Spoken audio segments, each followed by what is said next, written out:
अगर आपको come here, please help me, open the door, ये वाले सेंटेंसेस आपको अगर बोलने नहीं आते तो आपकी इंग्लिश अधूरी रह जाएगी। तो अगर आपने ये वाला टॉपिक मुझसे सीख लिया ना, तो आप इम्पेरेटिव सेंटेंस आपकी सबसे बड़ी ताकत बन जाएंगी, क्योंकि मैं आपको ऐसे तरीके से पढ़ाने वाला हूँ कि आपको बहुत कुछ समझ में आने वाला है। और इम्पेरेटिव सेंटेंस में मैं सिर्फ 4 नहीं, आपको 6 या फिर 8 पढ़ाऊंगा। क्या स्ट्रक्चर, ताकि आपका अच्छे से बेस क्लियर हो। जैसे मैंने आपको पार्ट 1 में बेसिक्स ऑफ इंग्लिश पढ़ाया था और पार्ट 2 में बेसिक्स ऑफ इंग्लिश, दोनों में पढ़ा दिया था। तो अभी अब वो तो आपको समझ आ ही गया होगा। अगर आपने व्हाट्सएप चैनल नहीं ज्वाइन किया है तो अभी जाके आप ज्वाइन कर सकते हैं मेरे डिस्क्रिप्शन में।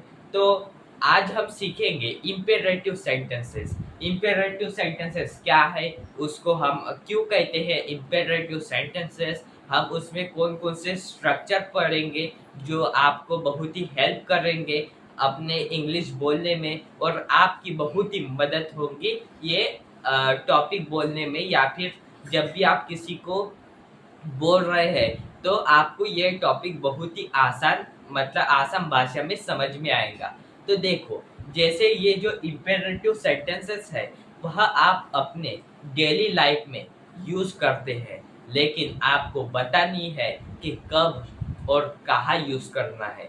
इसीलिए आप पीछे रह गए, और आपको हिंदी में तो पता है लेकिन इंग्लिश में नहीं पता। जैसे एक एग्जांपल दूं, जैसे मैंने कहा जाओ,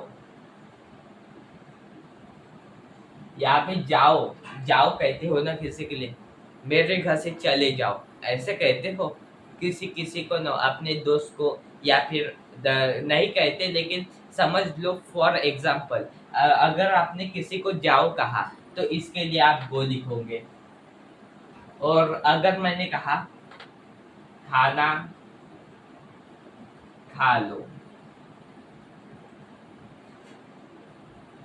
ऐसे आपकी मम्मी तो कहती है खाना खा लो, ऐसे कहती है ना, तो इसको आप कैसे कहेंगे, मतलब आप नहीं, आपकी मम्मी, या फिर आप कैसे कहेंगे, आप कहोगे ईट फूड।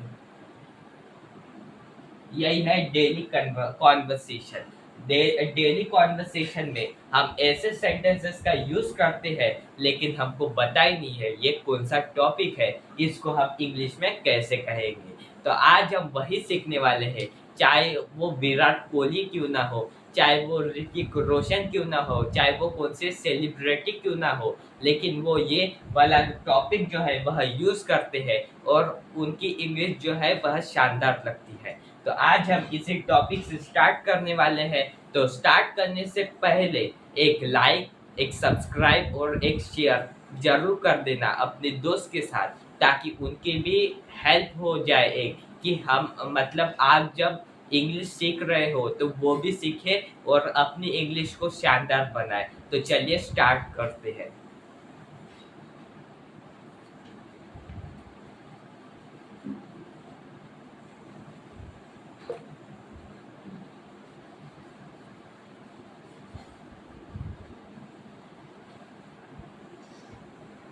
तो देखो, सबसे पहले ये समझ लो कि इम्पेरेटिव सेंटेंस क्या है। इसका क्या है, वॉट इज इम्पेरेटिव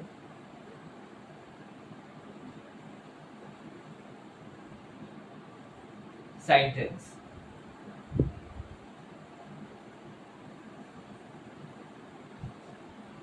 ये क्या है, व्हाट इज इम्पेरेटिव सेंटेंसेस। तो इसका जब भी हम आंसर कर रहे तो इसका होगा कि जब भी हम सबसे पहले इंग्लिश में लिखता हूँ उसके बाद हिंदी में। तो लिखो, whenever we use order command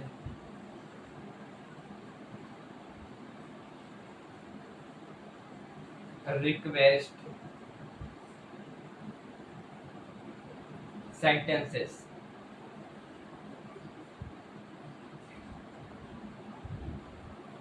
that are called imperative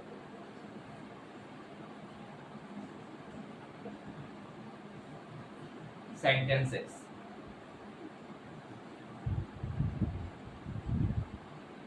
बहुत ही आसान इसमें मैंने आपको लिखवा के दिया कि जब भी हम ये जो ऑर्डर मतलब जब भी हम किसी को आदेश दें और कमांड किसी को हम कहे ये कर दो और किसी को रिक्वेस्ट या फिर किसी को कहते हैं ना कृपया ये कर दो ये कुछ, तो ये सेंटेंसेस को क्या कहा जाता है? Imperative sentences. तो अभी इसकी हिंदी डेफिनेशन लिख लो। जब भी हम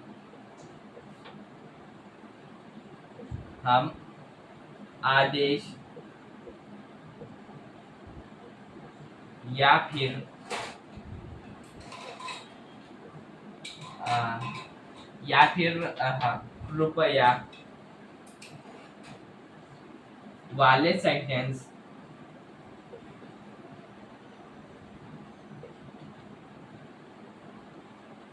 यूज करते हैं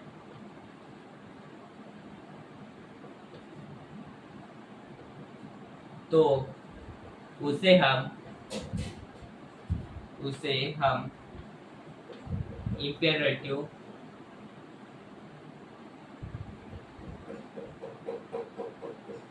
सेंटेंस कहते हैं।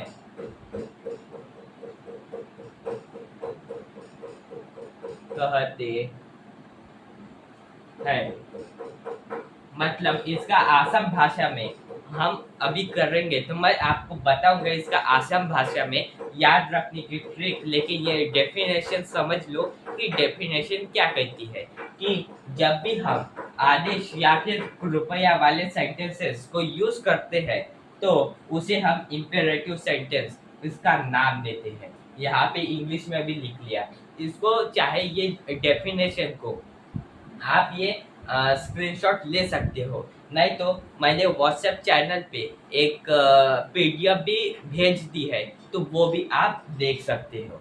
तो अभी हम इसका आसाम भाषा में समझेंगे इसका क्या है आसाम भाषा में मीनिंग।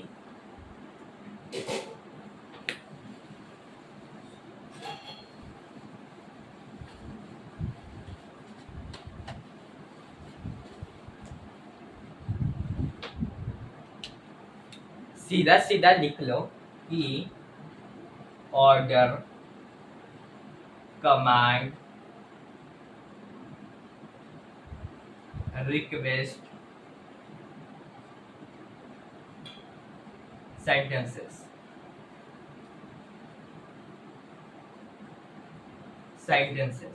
तो order command request sentences. Order मतलब आदेश, इसका भी मतलब एक तरह से आदेश, और इसका मतलब जब भी हम किसी को रिक्वेस्ट करते हैं रुपया समझ लो। मतलब रिक्वेस्ट मतलब क्या, जैसे रिक्वेस्ट करते हैं ना किसी को कि ये काम प्लीज कर दो ना, ये प्लीज कहते हैं ना, तब रिक्वेस्ट वाले सेंटेंसेस आते हैं। तो ये आपको समझ आ गया इम्पेरेटिव सेंटेंसेस क्या है। तो अभी हम इसका स्ट्रक्चर पढ़ेंगे, स्ट्रक्चर क्या क्या है उसको हम कैसे यूज कर रहे तो अभी हम पढ़ेंगे। तो सबसे आसान स्ट्रक्चर देने वाला हूँ मैं, तो इस वीडियो को जरूर लास्ट तक देखिएगा और लास्ट में मैं ऐसी बात बताऊंगा जो आपको शॉक में डाल देंगे, इसलिए लास्ट तक बने रहिएगा।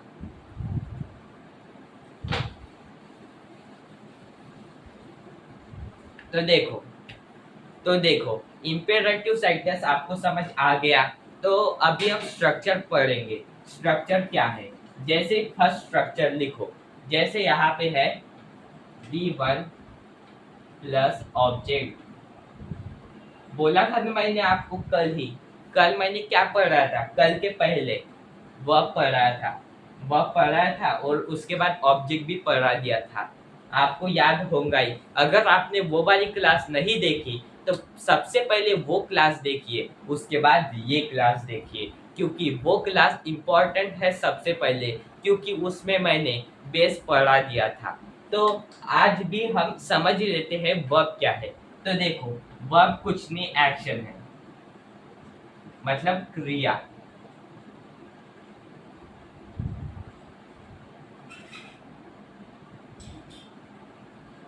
वर्ब क्या है? एक्शन है, क्रिया। जब भी हम कुछ एक्शन कर रहे, जैसे आप एक्शन करते हैं खेलने का, कूदने का, नाचने का, गाने का, नाचने का, गाने का, मोबाइल चलाने का एक एक्शन हुआ।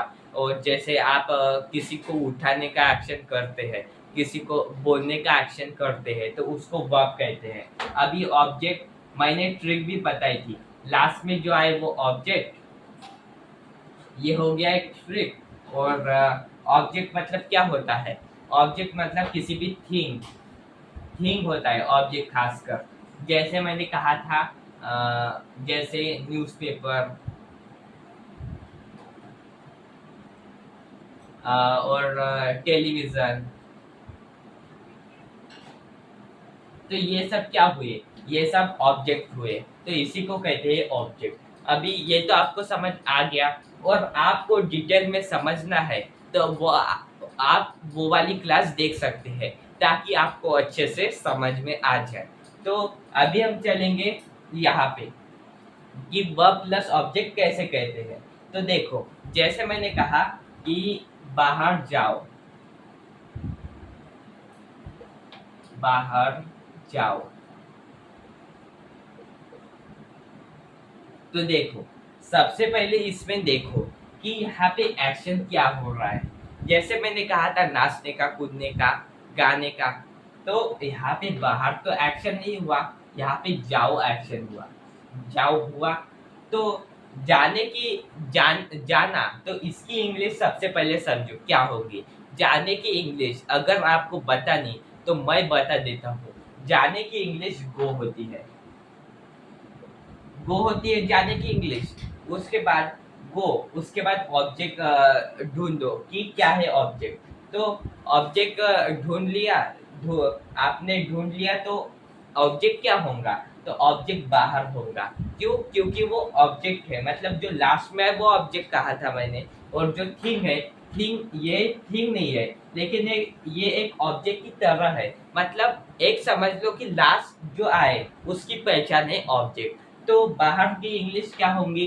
तो बाहर की इंग्लिश होगी आउट होंगी। तो ये बन गया आपका सेंटेंस। और सेंटेंस बन गया तो आपका ये इंपेरेटिव सेंटेंस आप सीख गए। तो इसी को कहते हैं इंपेरेटिव सेंटेंसेस, जो आप अपने डेली लाइफ में यूज करते हैं, लेकिन आपको पता नहीं है ये डेली लाइफ में यूज करते हैं आप ये सेंटेंसेस। तो जैसे मैं और एक कहूँ कि खाना खाओ, खाना खाओ, इसको आप कैसे बनाएंगे? तब तक के लिए आप बना सकते हैं। मैं, मतलब मैं अभी बोल रहा हूँ तो आप तब तक बना लीजिए। यहाँ पे सबसे पहले मैं बता देता हूँ कि ये वर्ब है खाना, और ये मतलब खाओ एक एक्शन हो रहा है, और खाना एक ऑब्जेक्ट है। लास्ट की पहचान मतलब ऑब्जेक्ट, ये समझ लो। थिंग या फिर कुछ भी हो वो ऑब्जेक्ट। तो सबसे पहले ये समझ लो कि जो एक्शन है वो क्या है। तो एक्शन खाओ है, तो खाओ के लिए क्या होगा? ईट होगा। तो ईट। और उसके बाद खाना, खाना मतलब एक ऑब्जेक्ट है, तो फूड। इसकी और एक पहचान है, जो वर्ब के बाद आए वो उसको ही कहते हैं हम ऑब्जेक्ट। मतलब एक लास्ट में आना, एक नहीं तो थिंग होना, नहीं तो वर्ब के बाद आना, उसको ऑब्जेक्ट कहेंगे। जैसे और एक एग्जांपल लो, बुक पढ़ो, तो बुक पढ़ने की इंग्लिश क्या होंगी? तो बुक पढ़ने की इंग्लिश होंगी रीड, मतलब पढ़ना मतलब रीड होगा। और उसके बाद बुक की इंग्लिश क्या होती है? बुक ही होती है, तो रीड द बुक। अभी आप पूछोगे द का कंसेप्ट कहाँ से आया?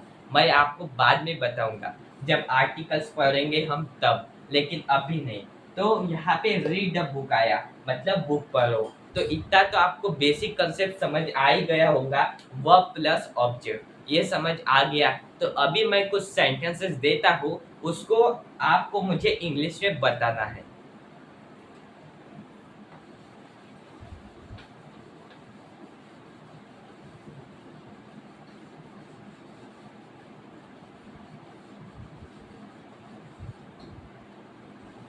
हाँ, तो जैसे मैं कहूँ कि मोबाइल देखो, इसको आपको बनाने का ट्राई करना है। मतलब मुझे पता है कि आपको अगर वर्ब कई इंग्लिश नहीं आती तो आप बना नहीं पाएंगे, लेकिन कोशिश करो, कोशिश करोगे तो आपका थोड़ा सा बन जाएगा। और उसके बाद मैं तो बताने वाला हूँ, तो कोशिश करके देखो क्या होंगे सेंटेंसेस इंग्लिश में। तो जैसे मैं सेकंड सेंटेंस लिखूँ, लिखो, इसमें तो वर्ब ही है, तो इसमें कुछ करना नहीं है, ऑब्जेक्ट बस लिखना है। जैसे गाना गाओ,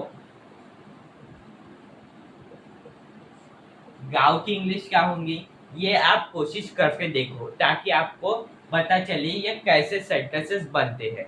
जैसे मैं और कहूँ कि मोबाइल नहीं, टीवी देखो, और सेंटेंसेस लिखूँ मैं। जैसे मैं लिखूँ कि हाँ, लाइट चालू करो, ये आप डेली लाइफ में बोलते हैं कि मोबाइल देखो, लिखो, गाना गाओ। गाना गाओ तो नहीं बोलते, लेकिन ऐसे बोलते लाइट चालू करो, ये बोलते हैं ना। तो हम ऐसे कह सकते हैं। तो चालू करने की इंग्लिश समझ लो, टर्न ऑन। तो अभी आपको जोड़ना है सेंटेंसेस बस। तो अभी आप पॉज करके बना सकते हैं, तो अभी मैं बना लेता हूँ। तो देखो, तो सबसे पहले मोबाइल देखो, देखने की इंग्लिश वॉच, वॉच हो गई। उसके बाद मोबाइल की इंग्लिश द मोबाइल, मोबाइल की मोबाइल ही, क्योंकि ये ऑब्जेक्ट और ये वर्ब। लिखो, लिखने की इंग्लिश राइट।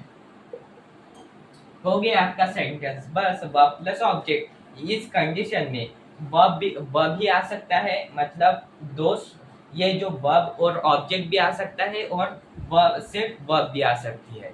तो देखो, वर्ब वर्ब की फर्स्ट फॉर्म ये समझना होगा आपको। जैसे वर्ब की फर्स्ट फॉर्म मतलब उसी की फर्स्ट फॉर्म। जैसे मैं कहूँ देखना, तो डायरेक्टली लिख दो वॉच, इस उसके आगे कुछ नहीं।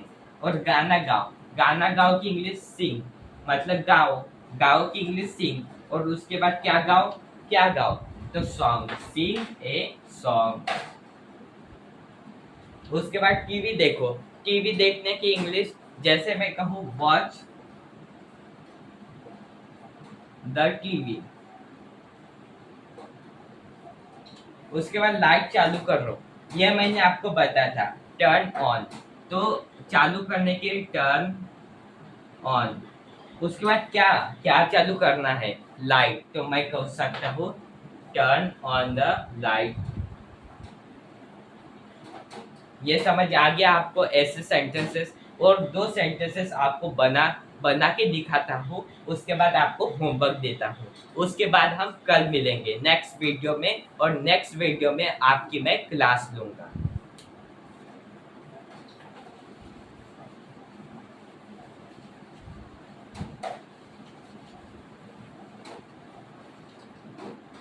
तो और जैसे मैं मतलब ये करूँ आपको बताऊँ, जैसे अ, जैसे मैंने सेंटेंस लिखा, यहाँ पे मैं, हाँ, तो जैसे मैं सेंटेंस लिखूं कि कुछ भी लिख सकता हूँ। जैसे मैं कहूँ कि खाना बनाओ,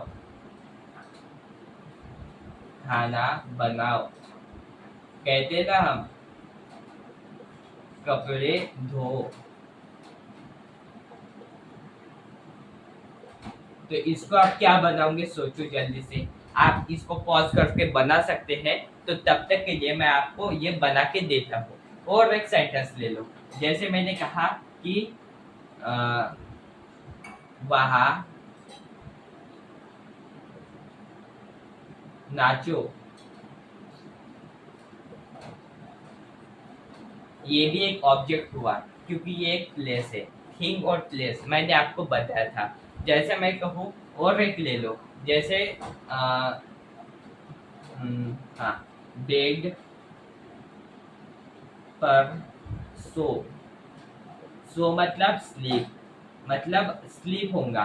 तो अभी इसका इसका भी बता देता हूँ ऑन। तो अभी आप बना लो इसका सेंटेंसेस क्या होगा। तो अभी आप पॉज करके बना सकते हैं। तब तक के लिए मैं आपके सेंटेंसेस बना देता हूँ। जैसे यहाँ पे कुक द फूड, और कपड़े धो, तो इसका वॉश द क्लोथ्स। इसका नाचा मतलब नाचो, वहां नाचो। तो नाचने की इंग्लिश डांस। और ऑब्जेक्ट क्या है, देयर, तो डांस देयर। और बेड पर सो, तो इसका मैं लिखूं कि स्लीप ऑन द बेड। मतलब सबसे पहले ये जो वर्ब है वो क्या है, स्लीप है। उसके बाद बेड क्या है, ऑब्जेक्ट है। तो वो तो समझ आ गया। और पर के लिए ऑन हो गया आपका सेंटेंस। अभी मैं आपको कुछ होमवर्क देता हूँ, वो आप लिख लेना और कल मुझे बना के दिखा देना।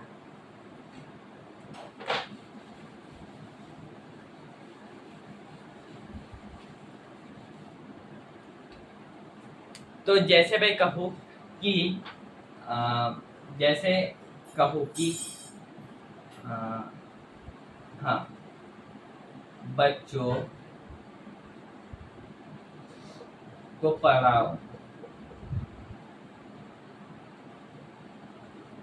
बच्चों को पढ़ाओ, जैसे ये लिखा मैंने। हाँ, सेंटेंसेस लिखो, लिखो सेंटेंसेस लिखो। उसके बाद और एक मैंने दिया, जैसे मैंने कहा बुक पढ़ो। और एक सेंटेंस दिया, जैसे मैं कहूँ कि जैसे हाँ, जैसे मैं कहूँ कि कौन सा भी सेंटेंस हो सकता है। आप भी सोचो कि मेरे साथ भी सोचो कि क्या क्या हो सकता है सेंटेंसेस। तो जैसे मैं कहूँ कि चलो बाहर, हाँ, बाहर जाओ, ये कहा मैंने। और कहा कि अंदर आओ। ऑब्जेक्ट बता देता हूँ क्या क्या है, इन। यहाँ पे बाहर के लिए आप सोचना। तो ये ऐसे सेंटेंसेस बनते हैं। तो अभी हम मिलेंगे कल नेक्स्ट वीडियो में, बहुत ही शानदार वीडियो में। तब तक के लिए मेरा वेट कीजिए and thank you so much. और ये एक वीडियो अपने दोस्त के साथ जरूर शेयर कर देना।